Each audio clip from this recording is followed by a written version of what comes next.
السلام علیکم ورحمۃ اللہ تعالی وبرکاتہ ومغفرتہ۔ بسم اللہ الرحمن الرحیم۔ بچوں، ہم تیسری کلاس کی تیسری جماعت کی اسلامیات پڑھ رہے ہیں۔ 4 باب ہم نے پڑھ لیے، 5واں باب آپ کے سامنے ہے اور اس کا نام ہے حسن معاملات اور معاشرت۔ معاملات یہ جمع ہے معاملے کی، ٹھیک ہے نا۔ ہمیں ایک دوسرے کے ساتھ جو معاملہ کرتے ہیں وہ اچھے طریقے سے کرنا چاہیے، اور ہمیں معاشرے کے اندر اچھے انداز سے رہنا چاہیے۔ معاشرت مطلب معاشرے کے اندر رہنے والے جتنے بھی افراد ہیں سب کے ساتھ ہمیں حسن سلوک سے پیش آنا چاہیے، ٹھیک ہے۔ ہمارے کسی فعل سے، ہمارے کسی قول سے کسی کو تکلیف نہیں ہونی چاہیے، ہمارے کسی فعل سے، کسی قول سے کسی کی دل آزاری نہیں ہونی چاہیے، ٹھیک ہے۔ اچھا، حسن معاملات اور معاشرت کا جو پہلا سبق ہے وہ ہے باہمی تعلقات۔ باہمی مطلب آپس کے تعلقات۔ آپس کے تعلقات مطلب انسانوں کے ساتھ جو ہمارے تعلقات ہیں وہ سارے اس کے اندر جو ہیں وہ سبھی تعلقات آ جاتے ہیں۔ اللہ کو چھوڑ کر ہمیں والدین کے ساتھ کیسا رویہ اختیار کرنا چاہیے، اساتذہ کے ساتھ، بہن بھائیوں کے ساتھ، رشتہ داروں کے ساتھ، پڑوسیوں کے ساتھ، غرض ہے کہ سبھی انسانوں کے ساتھ ہمیں کیسا رویہ رکھنا چاہیے، اسلام ہمیں کن باتوں کا حکم دیتا ہے وہ ہم اب آپ کے سامنے پڑھیں گے، ٹھیک ہے بیٹا۔ توجہ کیجیے گا، بہت اہم سبق ہے۔ اگر ہم اس پر عمل کر لیں گے تو معاشرے کے اندر بہت سا جو بگاڑ آیا ہوا ہے وہ ختم ہو جائے گا، ٹھیک ہے بیٹا۔ تو پہلی بات کیا لکھی ہے جی؟ حقوق العباد۔ کیا لکھا ہے جی؟ حقوق العباد۔ اس کا مطلب کیا ہے بیٹا؟ حقوق یہ حق کی جمع ہے اور عباد یہ عبد کی جمع ہے، ٹھیک ہے۔ مطلب عبد بندہ، ٹھیک ہے۔ حق مطلب حق جو ہوتا ہے جو، تو بندے کے حق، بندے کے فرائض، ٹھیک ہے۔ حقوق العباد کے معنی ہے بندوں کے حقوق، بندوں کے فرائض کیا ہیں۔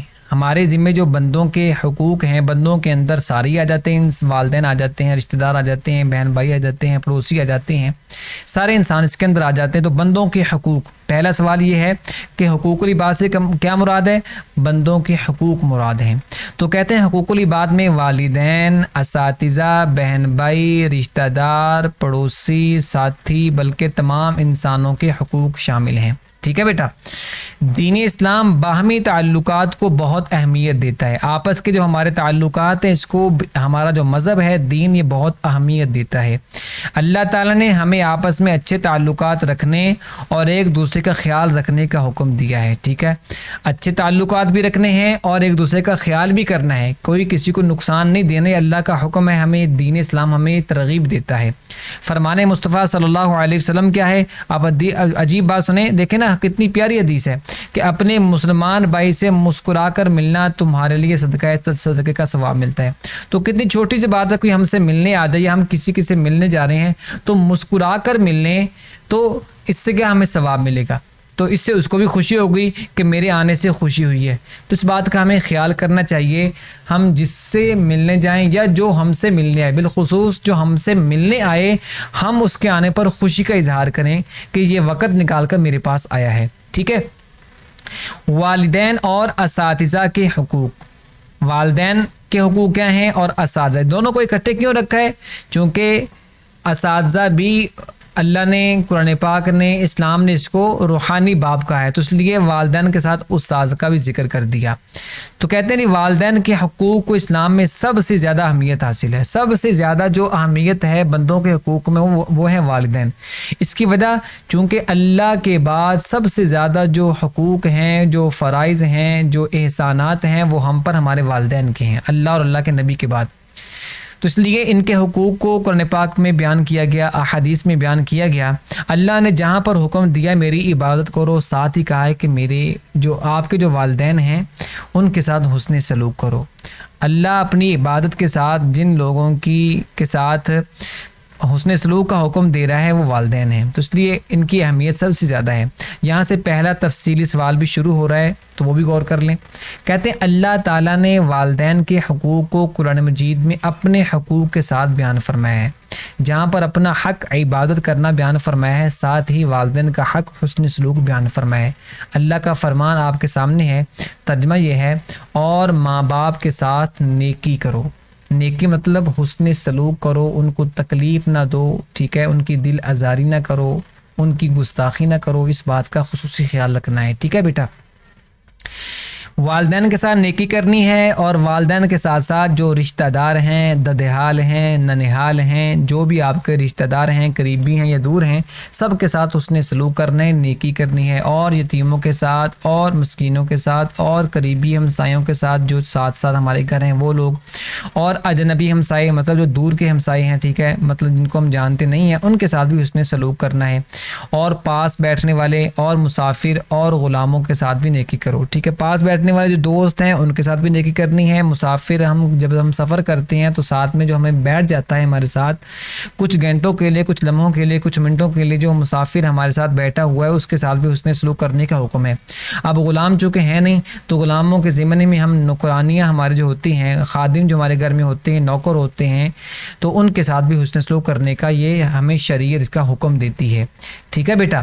تو اللہ کرے جو جتنے بھی اللہ نے یہاں پر لوگوں کا ذکر کیا ہے، والدین ہیں، رشتہ دار ہیں، یتیم ہیں، مسکین ہیں، قریبی ہمسائے، دور کے ہمسائے، پاس بیٹھنے والے مسافر اور غلام خادم، اللہ ہمیں سب کے ساتھ حسن سلوک کرنے کی توفیق نصیب فرمائے، ٹھیک ہے۔ اب آگے ہم پڑھتے ہیں جی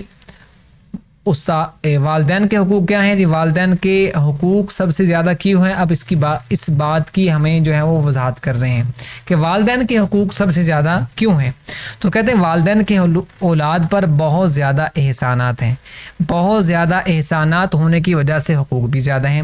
والدین اولاد کا ہر طرح سے خیال رکھتے ہیں، تو جو والدین بن جاتے ہیں اس وقت ان کو دیکھنا چاہیے کہ میں اپنے بچوں کا کتنا خیال کر رہا ہوں۔ میں خود میری بیٹی ہے الحمدللہ، تو میں اس کا کتنا خیال کرتا ہوں، تو مجھے دیکھنا چاہیے کہ جیسے میں اپنی بیٹی کا خیال کر رہا ہوں تو میرے والدین نے میرا کتنا خیال رکھا ہوگا، ٹھیک ہے۔ تو اس بات کو ذہن میں رکھنا چاہیے کہ میرے والدین انہوں نے میرا ہر طرح سے خیال رکھا ہے اور ان کی ضروریات کو پورا کرتے ہیں۔ والدین اپنی اولاد کی ضروریات کو پورا کرتے ہیں، اور کچھ والدین تو ایسے ہوتے ہیں کہ ان کی خواہشیں تک پوری کرتے ہیں، تو یہ مناسب نہیں ہے، خواہشوں کو پورا کرنا ضروری نہیں ہے، تو آپ کوشش کریں کہ ان کی جو بنیادی سہولیات ہیں ان کو لازمی پورا کرنا چاہیے۔ تو والدین عموماً کرتے ہیں، اپنی طرف سے پوری کوشش کرتے ہیں کہ میں اپنی اولاد کی جو بنیادی ضروریات ہیں، اچھی تعلیم، اچھی تربیت، اور ان کی جو ضروریات ہیں کپڑے، کھانا پینا، ٹھیک ہے نا، سب ان کو اچھا ان کو دلاتے ہیں۔ اس لیے اسلام نے اولاد پر فرض کر رکھا ہے، فرض ہے بیٹا، یہ میں بھی جو ہے وہ اپنے دل میں بٹھا لوں، ذہن میں بٹھا لوں، پلو سے باندھ لوں، بیٹا آپ بھی سن لیں، یہ ہم پر فرض ہے کہ ہم اپنے والدین کا خیال رکھیں۔ اللہ ہمیں اپنے والدین کا خیال رکھنے کی توفیق نصیب فرمائے، اللہ ہمیں اپنے والدین کی آنکھوں کی ٹھنڈک بنائے، اللہ ہمیں اپنے والدین کے لیے راحت کا ذریعہ بنائے، ان کا ہم ادب کریں، ٹھیک ہے، ان کو کسی قسم کی تکلیف نہ دیں، نہ لہجے سے، نہ ہم اپنے رویے سے، نہ اپنی بات سے، اپنے کام سے تکلیف نہ دیں۔ اولاد پر لازم ہے کہ والدین کے ساتھ اونچی آواز میں بات نہ کریں، ٹھیک ہے، اونچی آواز سے والدین کو تکلیف ہوتی ہے، وہ ہم سے ہر اعتبار سے بڑے ہیں، تو ہمیں ان کے ساتھ اونچی آواز سے بات نہیں کرنی چاہیے۔ یہاں یہ پہلا تفصیلی سوال ختم ہو گیا۔ کہتے ہیں اسی طرح اساتذہ کو بھی اسلام میں نہایت بلند مرتبہ حاصل ہے۔ والدین جیسے ان کو اللہ نے بڑا مقام دیا ہے، ایسے ہی اساتذہ کو بھی اللہ نے بہت بڑا مقام دیا ہے۔ استاد کو اتنا درجہ دیا کہ استاد کو روحانی باپ قرار دیا ہے۔ آپ اندازہ کریں بیٹا، کیونکہ ماں باپ کی طرح اساتذہ بھی ہماری تربیت کرتے ہیں، ہمیں لکھاتے ہیں، سکھاتے ہیں، سمجھاتے ہیں، ہمیں پڑھاتے ہیں، تو اس لیے ہمیں ان کی جو ہے وہ قدر کرنی چاہیے، ان کا ادب کرنا چاہیے، ان کو جو ہے وہ راحت دینی چاہیے، اور ہمیں وہ کیا دیتے ہیں؟ تعلیم بھی دیتے ہیں، ہماری تربیت بھی کرتے ہیں۔ کہتے ہیں شاگرد تعلیم سے فائدہ اسی وقت اٹھا سکتے ہیں جب اپنے استاد کی دل سے عزت کریں گے۔ بات نوٹ کرنے کے قابل ہے بیٹا جی، آپ کی تعلیم آپ کو تب فائدہ دے گی جب آپ اپنے استاد کی دل سے عزت کریں گے، ٹھیک ہے۔ تو اس لیے استاد کی عزت کرنا سیکھیں، استاد کا ادب کریں۔ اور کیا کہتے ہیں؟ طلباء پر استاد کی بات خاموشی سے سننا اور ان کا حکم ماننا لازم ہے۔ استاد جو مثبت کام کہے، جو اچھا کام کہے، عموماً استاد ایسے ہی ہوتے ہیں جو اپنے شاگردوں کو اچھا کام بھی کہتے ہیں، تو استاد کی بات توجہ سے سنیں اور ان کے حکم کو بجا لائیں، ٹھیک ہے بیٹا۔ اس لیے ہمیں چاہیے کہ ہم اساتذہ کا احترام کریں ایک بات، اور ان کی باتوں پر عمل کریں۔ تو اللہ کرے میں اور آپ دونوں ہم والدین کا احترام کرنے والے بھی ہوں، اساتذہ کا احترام کرنے والے بھی ہوں، اور ان کی باتوں پر عمل کرنے والے بھی ہوں، اور ہم استاد کو، والدین کو تکلیف دینے والے نہ ہوں۔ ٹھیک ہے. اب ہم دوسرا جو ہے اس کا جو پیراگراف ہے وہ ہم پڑھتے ہیں جی. بہن بھائیوں اور رشتہ داروں سے حسن سلوک.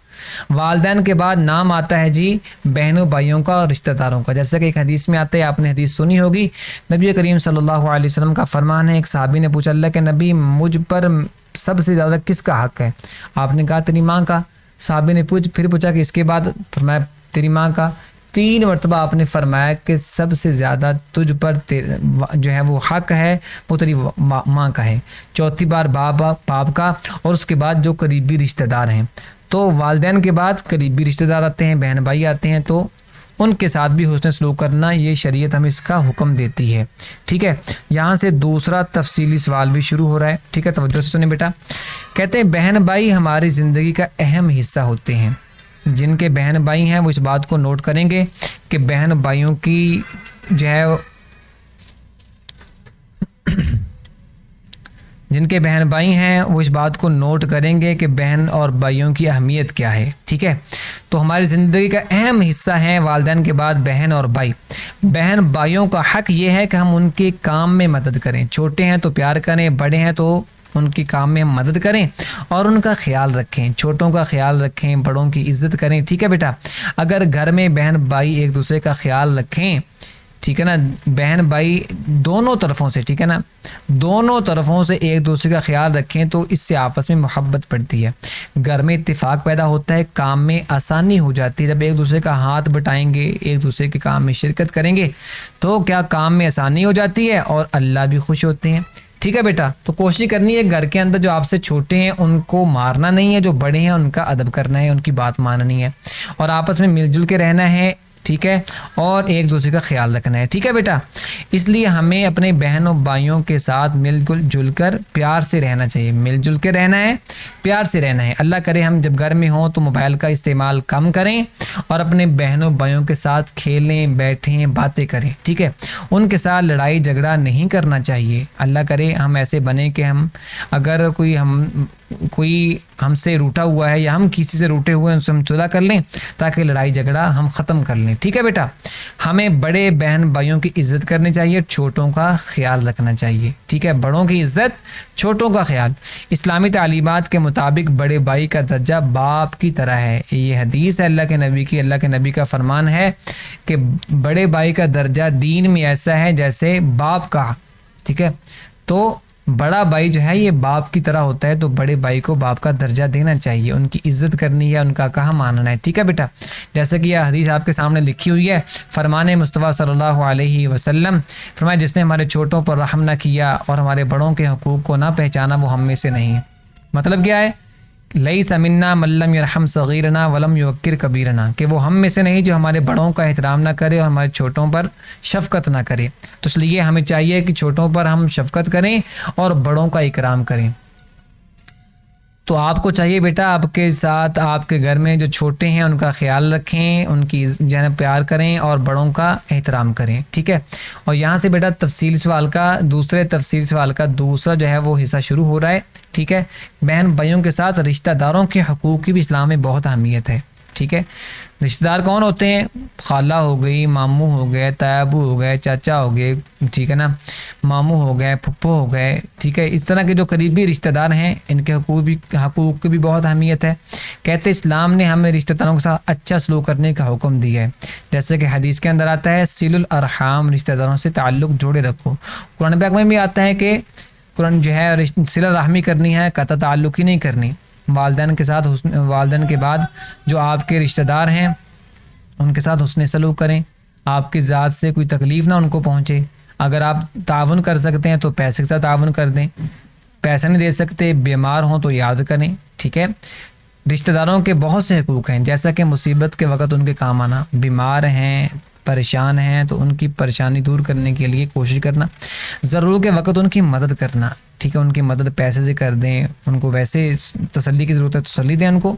بیمار ہوں تو ان کی عیادت کریں بیٹا.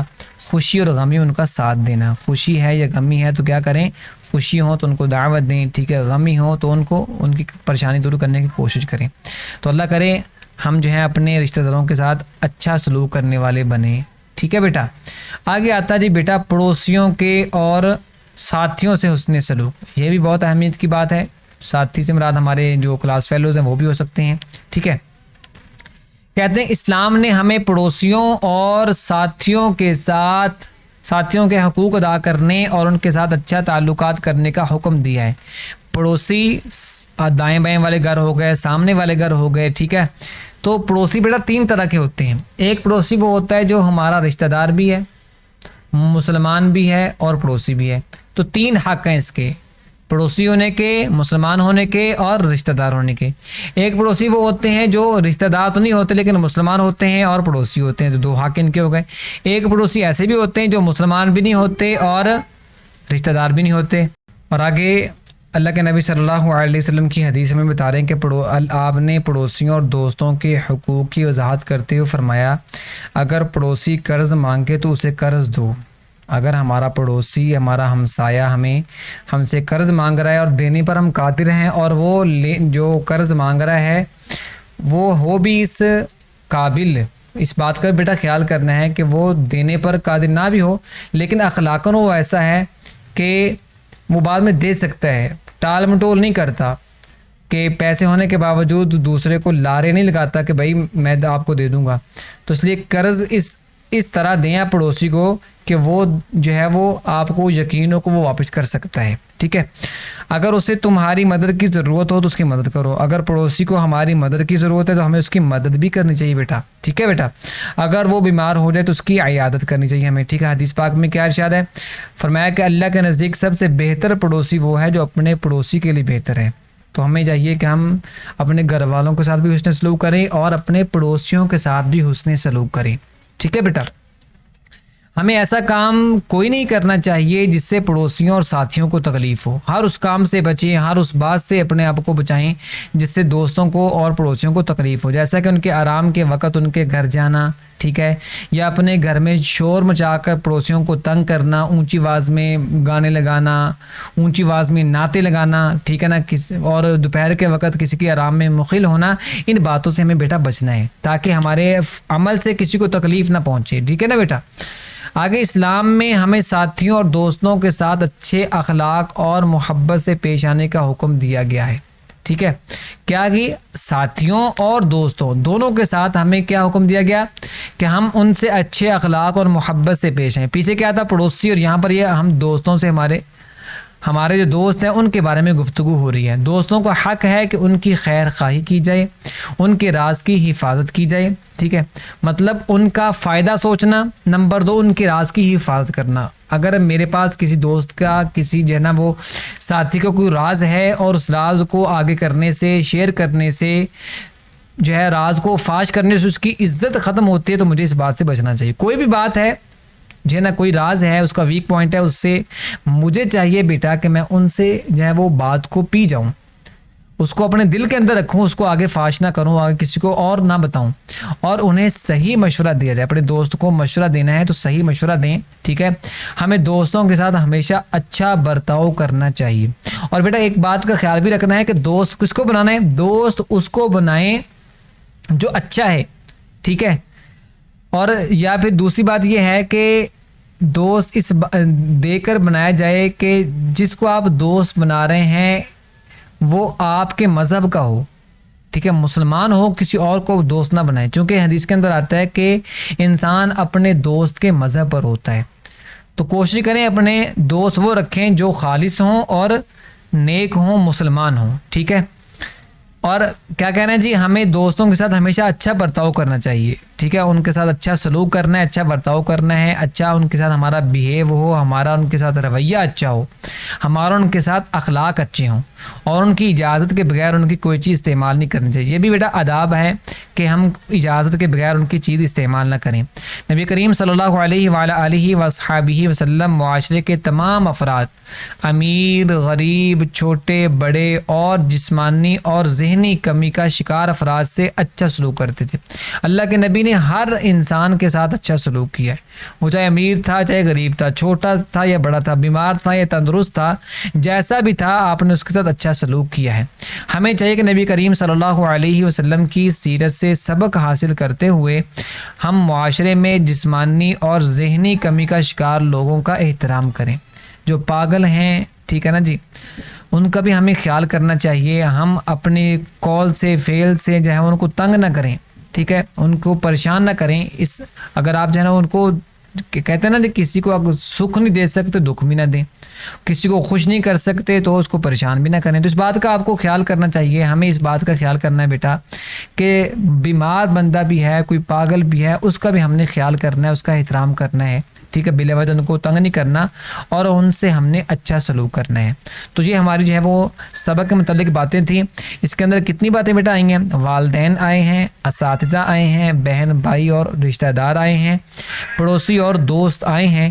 ان سب کے ساتھ ہمیں شریعت حسن سلوک کا حکم کرتی ہے، ان کو جو ہے ان کے ساتھ اچھا سلوک کرنے کا حکم کرتی ہے اور ان کے ادب کرنے کا حکم دیتی ہے اور ان کو جو ہے وہ تکلیف نہ دینے کا حکم کرتی ہے کہ ان کی دل آزاری نہیں کرنی، ان کو پریشان نہیں کرنا. تو اللہ سے دعا کریں اللہ تبارک و تعالی ہمیں والدین کے، ہمیں بہنوں بھائیوں کے، اولاد کے، رشتہ داروں کے، دوستوں کے، پڑوسیوں کے، اساتذہ کے، سب کے حقوق اللہ ادا کرنے کی توفیق نصیب فرمائے. اور سب سے آخر میں آتا جی خواتین، عورتوں کا احترام، یہ بھی ہمارے معاشرے کا ایک حصہ ہیں، تو ان کا بھی احترام ہمارے ذمے ہے. اسلام کیا کہتا ہے جی؟ اسلام میں عورت کی اہمیت اور مقام کے بارے میں احکام واضح موجود ہیں. خواتین کا احترام کیا ہے، اس کا مقام کیا ہے، قرآن کریم کے اندر اس کے بہت سے احکامات موجود ہیں. خود قرآن کریم کے اندر اور نبی کریم صلی اللہ علیہ وسلم کے فرمان کے اندر اس کی بڑی اہمیت ملتی ہے. اسلام میں عورت کی اہمیت اور مقام کے بارے میں واضح احکام موجود ہیں.